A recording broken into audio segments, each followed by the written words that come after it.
की तरफ से बहुत बहुत स्वागत। और हम लोग यहाँ पे सर एक तरह से यक्ष प्रश्न लेके आपके सामने खड़े हैं। और हमारा जो प्रश्न है वो हर बार घूम फिर के इसी चीज़ पे आता है कि पहले तो आर्किटेक्चर व्यक्ति क्यों करे, कोई बच्चा एक प्रोफेशन के तौर पे क्यों चूज़ करे, ये एक बहुत बड़ा प्रश्न है। आप इसके बारे में कुछ कहेंगे सर?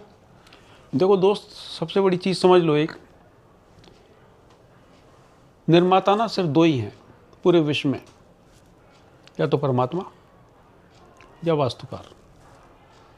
बाकी किसी के हाथ में निर्माण नहीं है, या कुम्हार मूर्तिकार। तो बड़ा निर्माता अगर कोई है तो वो वास्तुकार। उसको शिल्पकार भी बोलते थे, शिल्पशास्त्री बोलते थे, वास्तुशास्त्री बोलते थे। तो सबसे पहली चीज़ ये है, सिर्फ यही वास्तुकला ही और आर्किटेक्चर ही एक ऐसा कोर्स है जिसको आप पढ़ा नहीं सकते, जिसको आप सिखा नहीं सकते। आप सिर्फ उसकी अवचेतन मन में से जानकारी वो निकाल सकते हो जिससे वो खुद निर्माण करने में, खुद रचना रचने में सक्षम हो जाए। कोई ऐसा कोर्स नहीं है मेडिकल के अलावा जिसमें इंटर्नशिप हो। मैं हमेशा आर्किटेक्चर एस्पिरेंट को एक ही बात बोलता हूँ कि ये कोर्स नौकरी करने के लिए बना ही नहीं है। ये कोर्स आपको नौकर बनाने के लिए नहीं बना है। नौकर बनाने के लिए यूपीएससी है ना भाई, वो नौकरशाह बनेंगे। वो मत देखो कि उसको 1.5 लाख का पैकेज मिल रहा है, बड़ी लाल बत्ती गाड़ी मिल रही है, 16 सर्वेंट उसको मिल रहे हैं, बड़ी सी कोठी मिल रही है, उसमें पेड़ पौधे लगे हुए हैं, माली फव्वारे पानी डाल रहा है। नौकर है वो। आप निर्माता हो, परमात्मा के बाद आपका दर्जा है। तो अगर आपको नौकरी करनी है तो भाई आर्किटेक्चर में बताओ। आपको रचना करनी है, निर्माण करना है, आर्किटेक्चर। तो क्या आप ऐसे कुछ आइडियाज़, कुछ सजेशंस आप दे सकते हैं कि हम बच्चों को कैसे ये इंस्पायर भी करें और ये उनको गाइड भी करें कि वो नाटा एग्ज़ाम दे के फिर इसकी प्रिपरेशन करें? देखो, मैं आपको एक मज़ेदार बात बताता हूँ। ये सोशल मीडिया का ज़माना है, ठीक। मैं तो उस ज़माने का हूँ जब हम एक लेख लिख के भेजते थे तो जाकर 3 महीने बाद छपता था वो। 3 महीने तक मैं नहीं पता चलता था कि मेरा लेख नब्बा टाइम्स में या दैनिक हिंदुस्तान में या हिंदुस्तान टाइम्स में छपेगा कि नहीं छपेगा, या गृह शोभा में छपेगा नहीं छपेगा। आज तो भैया आपने लिखा, ईमेल भेजा, 2 दिन में ईमेल से आपका जवाब आ जाएगा, छपेगा नहीं छपेगा। अभी मैं आपसे बात कर रहा हूँ, ठीक है, शाम तक ये सारी बातचीत मेरी सोशल मीडिया पर आ जाएगी। तो ये तो हम लोगों की, मेरी, आपकी और सारी आर्किटेक्चर फ्रेटर्निटी की जिम्मेदारी बनती है कि मैं लोगों को बताऊं कि आओ, मेरी उंगली पकड़ो और मेरे साथ चलो उस रास्ते पे जो निर्माण का रास्ता है। और जिसकी देखो आर्किटेक्चर से मोहब्बत है, जिसकी निर्माण से मोहब्बत है, क्रिएटिविटी से मोहब्बत है, उसको आपको बुलाना ही नहीं। वो तो आपको ढूंढता हुआ आएगा। वो तो तलाश कर रहा है मेरे को कोई अच्छा एजुकेशनल इंस्टीट्यूट मिल जाए जो मुझे सिखाए, मुझे नर्चर करे, मुझे अपने संरक्षण में ले। तो इसलिए वो आपको चिंता करने की जरूरत ही नहीं। मेरे से कई लोग पूछते हैं, सर सबसे अच्छा आर्किटेक्चर कॉलेज कौन सा है? मैं उनको एक ही बात बोलता हूँ, जो आपको अंदर आने थे। सबसे अच्छा आर्किटेक्चर कॉलेज है जो आपको अंदर आने थे। कई लोग कहते हैं सर एनआईटी में बहुत थोड़ी सीटें हैं, आईआईटी में बहुत थोड़ी सीटें हैं, एसपी जहाँ से मैं पढ़ा हूँ बहुत थोड़ी सीटें हैं। मैं कहता हूँ एसपी में 122 सीटें हैं, हमारे आईपीएस एकेडमी में मैं समझता हूँ शायद 122 सीटें हैं, 120 सीटें। चलो आपके यहाँ ओबीसी रजिस्ट्रेशन नहीं है, एससी एसटी है, उसमें 25% चला गया, तब भी आपके लिए तकरीबन 90 सीटें बच गई। तो आपको कितनी सीट चाहिए? एक ही तो चाहिए। मैं तो आपको 90 कुर्सियाँ दे रहा हूँ, आओ ना। फिर कई बच्चे कहते हैं सर ये तो एग्ज़ाम बड़ा टफ है, सर कैसे करें? तो मैं उनको यही बात बोलता हूँ कि भाई आप क्या कर रहे हो, अच्छा आर्किटेक्चर कॉलेज ढूंढ रहे हो ना, तो अच्छे आर्किटेक्चर कॉलेज वाले को तो मेधावी बच्चे चाहिए। हाँ, एक जैसे आपने अभी कॉलेजेस की बात की, हमारा जो कंपैरिजन हमेशा होता है गवर्नमेंट सेक्टर के कॉलेजेस से प्राइवेट सेक्टर के कॉलेजेस का कंपैरिजन होता है। और ऐसा मतलब हमारे मन में एज अ फैकल्टी भी हम लोग ये ऑब्जर्व करते हैं कि हम लोग को एज प्राइवेट ऑर्गेनाइजेशन या प्राइवेट सेक्टर हमें काफ़ी सारे पैरामीटर्स पे अपने आप को बहुत रेगुलरली अपडेट करते रहना पड़ता है। और रैंकिंग्स के रेफरेंस से अगर हम ना देखें, हम पढ़ाई के रेफरेंस में देखें, तो जो हमारी फैकल्टी जो मेहनत करती है यहाँ पे वो भी बहुत रहती है। तो ये क्या ऐसा कोई तरीका है जिससे हम इनके कंपैरिजन की कोई मेथड है जिससे हम इनको कंपेयर कर पाएँ? आज जैसे आप IPS एकेडमी में हैं, आपका क्या नज़रिया है इस बारे में? कॉलेज जो आपने देखा उसमें आपको क्या लगता है, क्या फैकल्टी है? तो आप कुछ इन चीज़ों के बारे में बताना चाहेंगे? देखो, मैं आपको एक मज़ेदार बात बताता हूँ।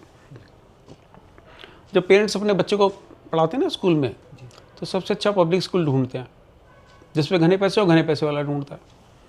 ठीक है, वही बच्चा जो पब्लिक स्कूल से पढ़ के निकलता है, जब उसको कॉलेज में भर्ती कराना होता है, चाहे मेडिकल में, चाहे इंजीनियरिंग में, चाहे आर्किटेक्चर में, चाहे लॉ में, क्या ढूंढते हैं? सरकारी कॉलेज। तो वो इंफ्रास्ट्रक्चर नहीं देखते।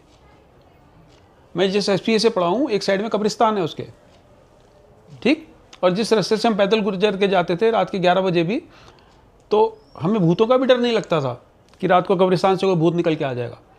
तो इंफ्रास्ट्रक्चर नहीं देखते थे हम। आप लोग तो सौभाग्यशाली हो कि आप इतने खूबसूरत गजब के कॉम्प्लेक्स में बैठे हो, जो पूरा का पूरा ये आपका कैंपस बना हुआ है। लेकिन फिर भी मैं आपको एक बात बोलूँगा, आप NIRF की बात करिए, आपने NAAC की रैंकिंग की बात करी, आप कह रहे जी मेरा कैंपस बहुत अच्छा है, मेरी फैकल्टी बहुत अच्छी है, मेरे कमरे बहुत अच्छे हैं, जिस सोफे में बैठा हूँ बहुत अच्छा है। इन सबसे कुछ फ़र्क नहीं पड़ता। कलम देख रहे हो आप, 5 रुपये का है, ठीक है। ऐसे ही कलम से 1980 से मैं किताबें लिखता आ रहा हूँ, लेख लिखता आ रहा हूँ।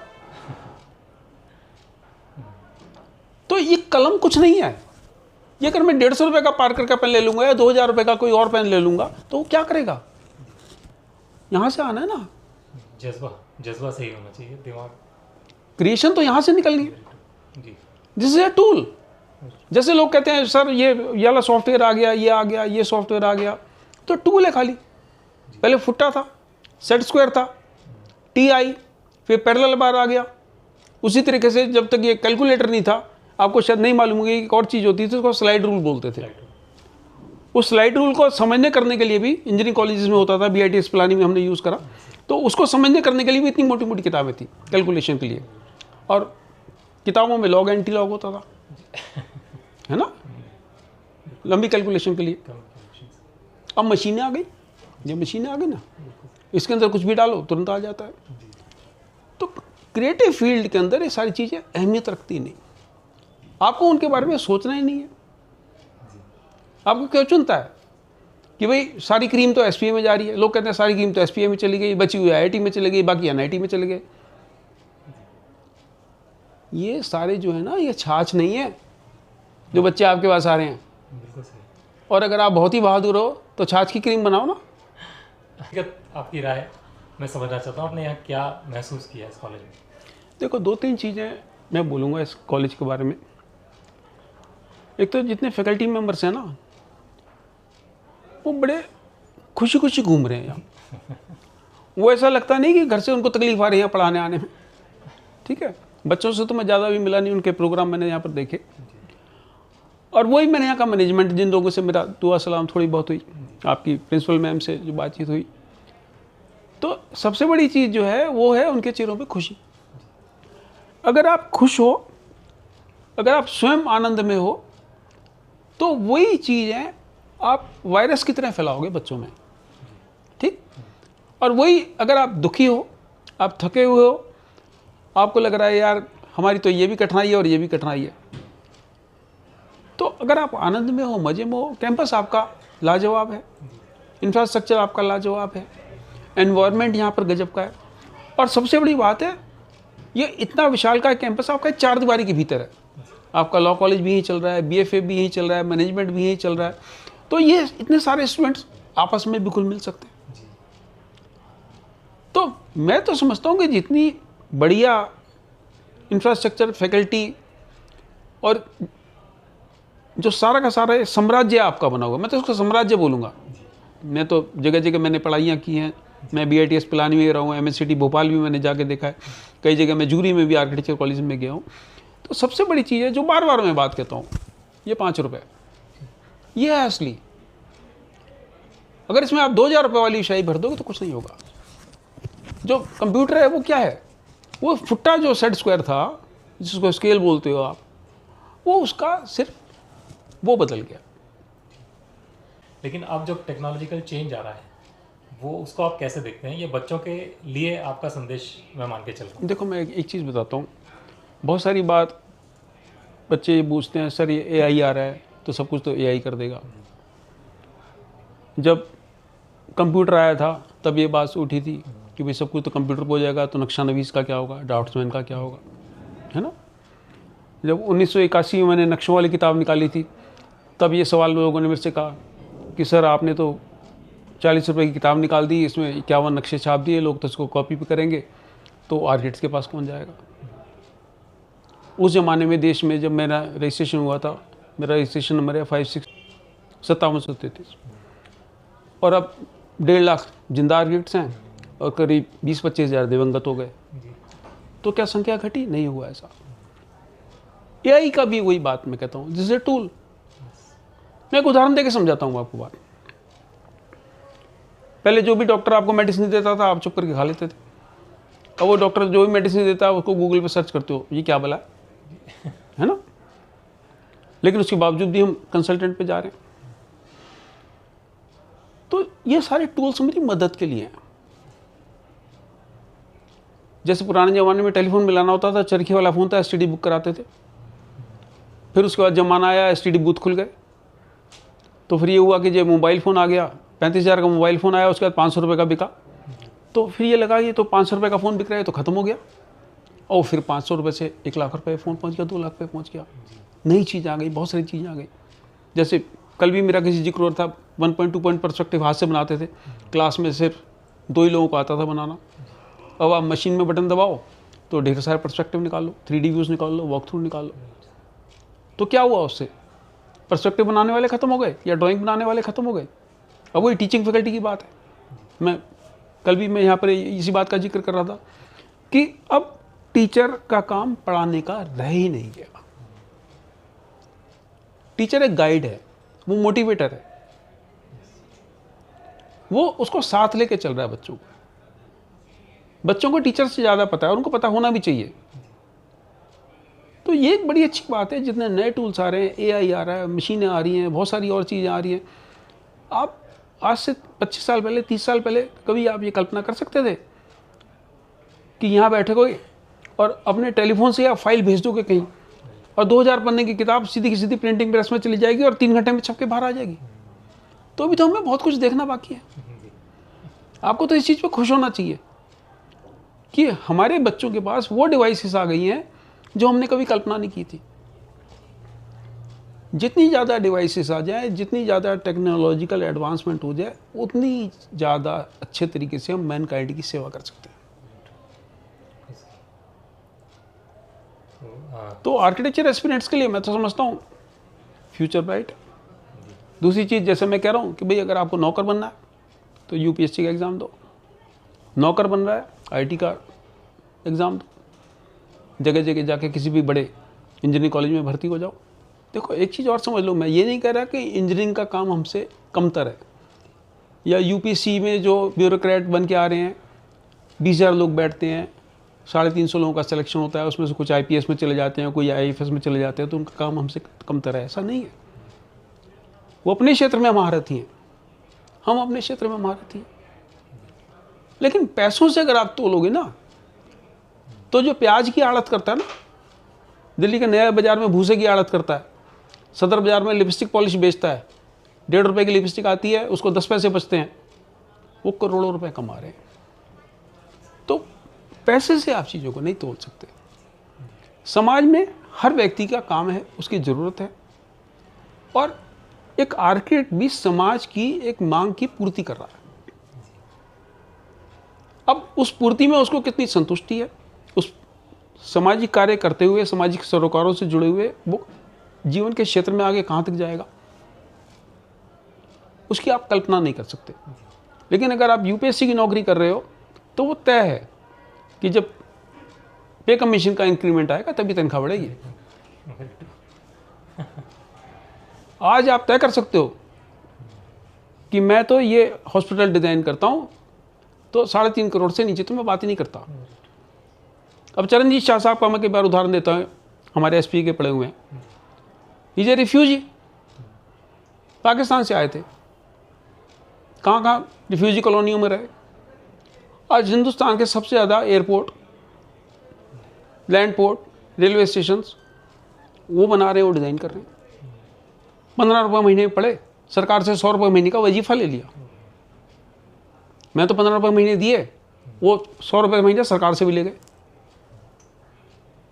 तो क्या है, सारा यहाँ से आ रहा है।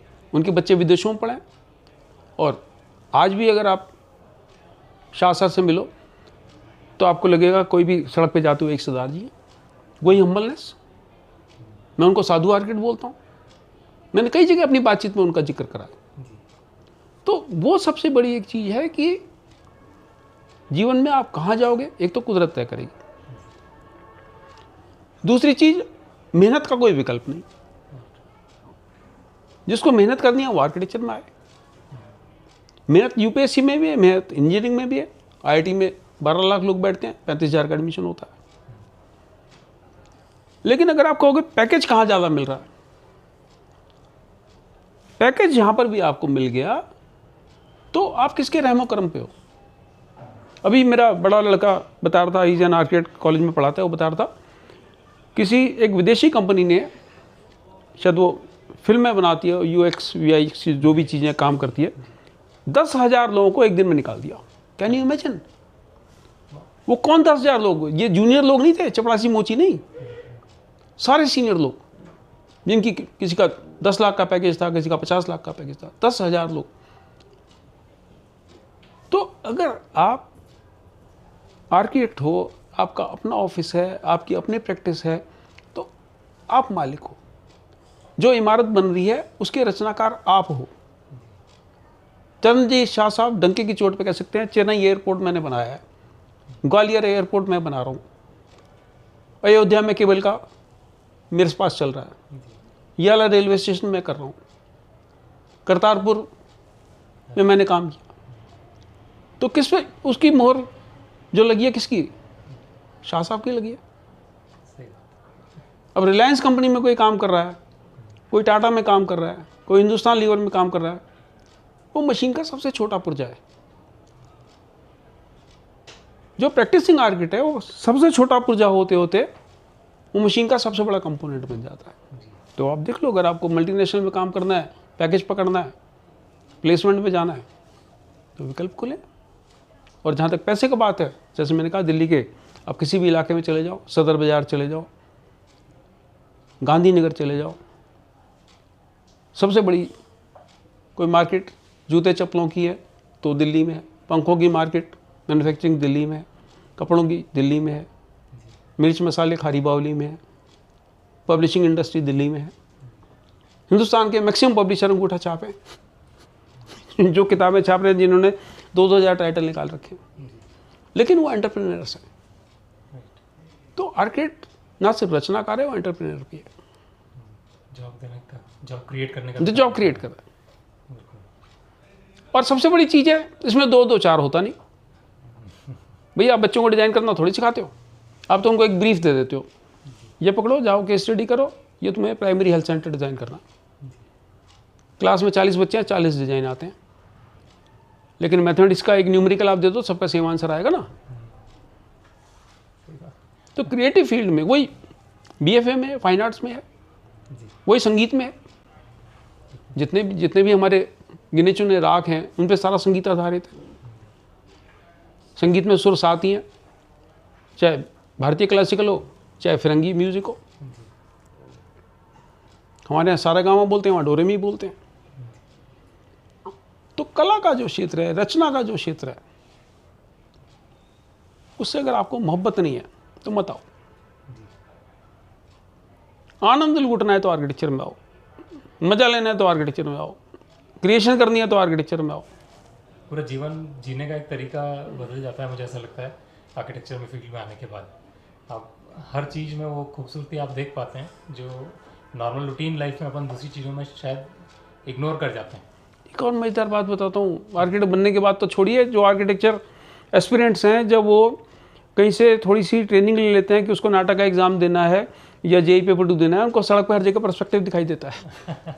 जिस सड़क से वो गुजरे हैं, जिस गली से वो गुजरे हैं, जिस गार्डन से वो गुजरे हैं, कभी उनको पर्सपेक्टिव नहीं दिखाई दिया। लेकिन 15 दिन जब वो ट्रेनिंग ले लेते हैं आर्किटेक्चर का कोई भी एप्टीट्यूड टेस्ट देने के लिए, उनको सड़क पे हर जगह पर्सपेक्टिव दिखाई देता है। उनको इस कमरे में ही पर्सपेक्टिव दिखाई देगा, उनको सोफे में पर्सपेक्टिव दिखाई देगा, उनको नींद में ही पर्सपेक्टिव दिखाई देता है। तो आप सोचो कि जब वो आर्किटेक्ट बन जाएगा या आर्किटेक्चर की पढ़ाई कर रहा होगा तब उसको क्या क्या दिखाई देगा। ये कभी आपने सुना किसी इंजीनियरिंग एस्पिरेंट को कुछ ऐसा दिखाई देता हो? उसको साइन थीटा कॉस थीटा दिखाई नहीं देता नींद में। आपको जब ड्राइंग्स बनानी होती हैं तो वही आपके दिमाग में चलता रहता है, क्योंकि आप साथ वाले की तो नकल मार ही नहीं सकते।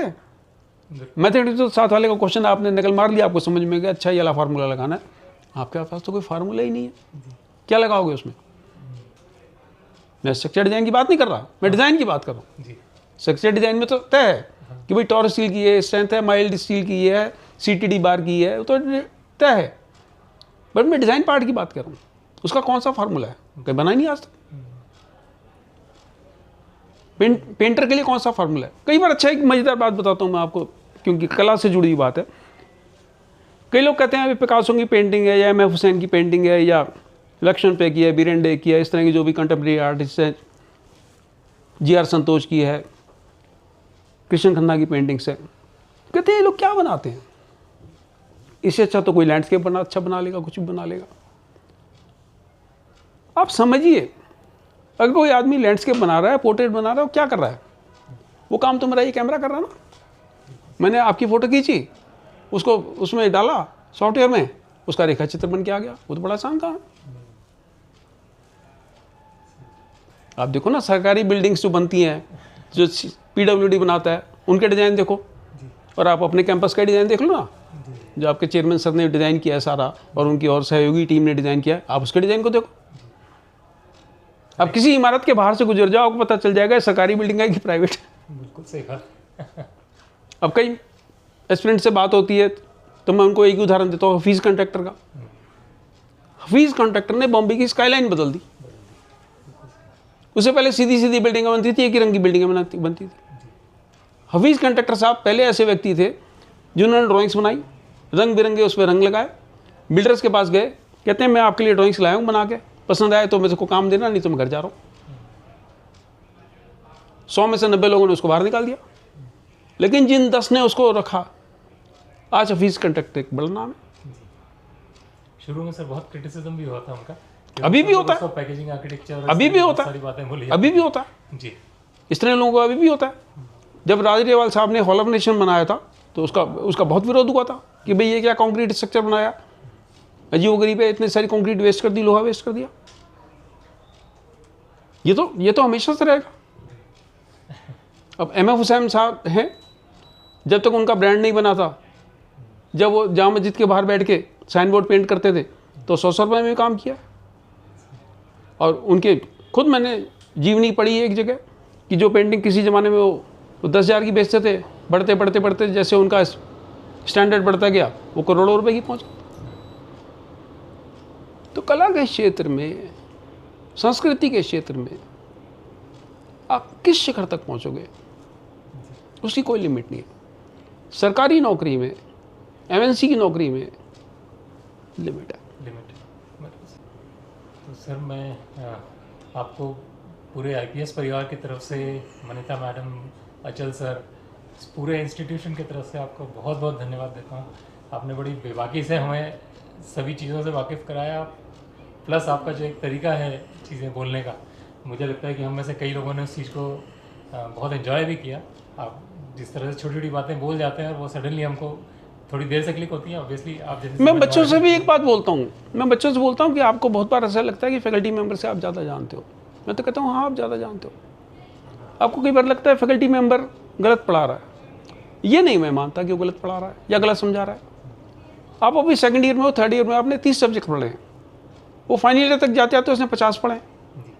जितनी ग्रेलिंग वो आप ही कर रहा है उससे दुगनी वो खुद करवा के आया। उसके बाद उसने मास्टर्स किया, 20 सब्जेक्ट और पढ़े।